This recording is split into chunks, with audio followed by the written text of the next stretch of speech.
बिस्मिल्लाहिर्रहमानिर्रहीम। अस्सलाम वालेकुम।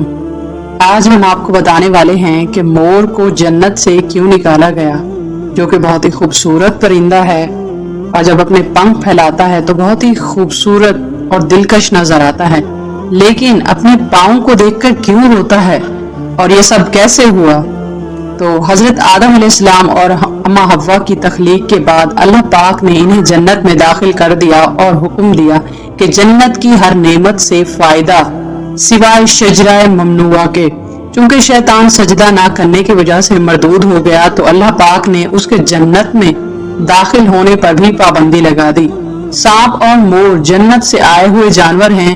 जन्नत में घूमने फिरने और खाने पीने को बहुत कुछ था, लेकिन जन्नत में अकेले और तन्हा होने की वजह से हजरत आदम अलैहिस्सलाम उदास रहते तो अल्लाह ताला ने हजरत आदम अलैहिस्सलाम की बाएं पसली से बीबी हव्वा को पैदा किया और यूं हजरत आदम अलैहिस्सलाम बीबी हव्वा का साथ पाकर खुश हो गए और वो दोनों जन्नत में खुश रहने लगे।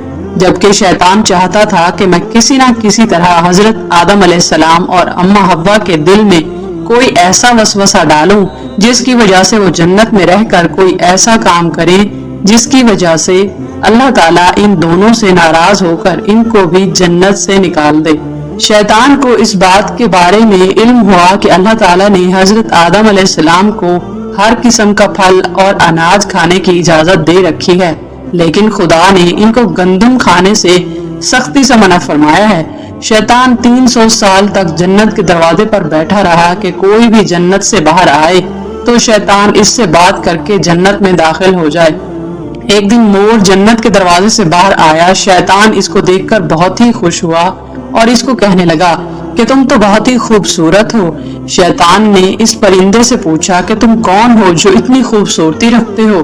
मोर ने कहा कि मुझे मोर के नाम से पुकारा जाता है। मोर ने शैतान से कहा कि अब तुम मुझे अपने बारे में बताओ कि तुम कौन हो। शैतान ने कहा आलम करोबिया के फरिश्तों का सरदार हूँ। मैं हर वक्त अल्लाह ताला की इबादत में मसरूफ रहता था। शैतान ने कहा कि मैं चाहता हूँ कि मैं जन्नत में दाखिल होकर सब चीजें अपनी आंखों से देख सकूं। शैतान ने मोर से कहा कि क्या तुम मुझे जन्नत में दाखिल होने के लिए मेरी मदद कर सकते हो। अगर तुम मुझे जन्नत में दाखिल करने में मेरी मदद करोगे तो मैं तुझको 3 ऐसी बातें बताऊंगा जिसकी वजह से तुम हमेशा के लिए ही जवान रहोगे। तुम कभी भी बूढ़े नहीं होगे, तुमको कभी भी कोई बीमारी नहीं लगेगी, तुम हमेशा की जिंदगी जन्नत में ही गुजारोगे। मोर शैतान की बातों में आ गया था। मोर ने कहा कि मैं तो इतनी ताकत नहीं रखता कि तुझको जन्नत में ले जाऊं। मैं ऐसा करता हूं कि अपने दोस्त सांप को कहता हूं कि वो तुझको जन्नत में ले जाए। ये बात करके मोर जन्नत में सांप के पास आया। मोर ने सांप को सारा किस्सा बता दिया। सांप भी शैतान की बातों में आ गया। सांप जन्नत के दरवाजे के बाहर आया और शैतान को अपने मुंह में छुपा कर जन्नत में ले गया। इस तरह से शैतान जन्नत में दाखिल हो गया। फरिश्ते शैतान को जन्नत में देखकर बाहर निकालने लगे, लेकिन खुदा की तरफ से हुक्म था कि शैतान को अभी जन्नत में ही रहने दिया जाए। शायद हजरत आदम अलैहिस्सलाम का इम्तिहान लेना मकसूद था। शैतान हजरत आदम अलैहिस्सलाम और अम्मा हवा के पास जाकर उनसे प्यार और मोहब्बत की बातें करने लगा। हजरत आदम अलैहिस्सलाम और अम्मा हवा को शैतान के रूप के बारे में इल्म ना हो सका कि ये शैतान है। शैतान ने दोनों को कहा कि मैं चाहता हूँ कि तुम दोनों ही हमेशा जन्नत में इसी तरह हंसी खुशी जिंदगी गुजारते रहो। हजरत आदम अलैहिस्सलाम शैतान की बातें बड़े गौर से सुन रहे थे।